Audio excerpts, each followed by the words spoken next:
श्री स्वामी चरित्राच्या पहिल्या अध्यायात विष्णुबुवांनी देव देवता, गुरु, संत, कवी, महंतांना कार्यसिद्धीस जावं म्हणून आवाहन केले। दुसऱ्या अध्यायात स्वामींची प्रकट कथा सांगितली। तृतीय अध्यायात समर्थांच्या अक्कलकोट मधील आगमनाची गोष्ट वर्णन केली आहे। दोन खलवृत्तीच्या संन्याशांचे वृत्तांत चौथ्या अध्यायात सांगितले आहे। बडोदा निवासी मल्हारराव राजांची कथा पाचव्या अध्यायात आहे।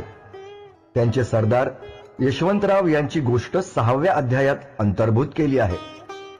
सातव्या अध्यायात विष्णुबुवा ब्रह्मचारींच्या महाराजांवर जडलेल्या भक्तीचं वर्णन आहे। आठव्या अध्यायात शंकररावांनी बांधलेल्या मठाची माहिती आहे। नवव्या अध्यायात शंकररावांनी बांधलेल्या मठाची माहिती आहे। चिदंबर दीक्षित यांचे वृत्त 10व्या अध्यायात आहे। 11, 12, 13व्या अध्यायात बाळाप्पाची इतिहास कथा उलगडून सांगितली आहे। 14व्या अध्यायात विष्णुबुवांनी भक्ती मार्गाचं निरूपण केलं आहे। 15व्या अध्यायात आपल्याला बसप्पा तेली यांची स्वामी भक्ती समजते। 2, 16 आणि 17व्या अध्यायात हरिभाऊ मराठ्यांच्या समर्थ भक्तीची महती आपल्याला कळते।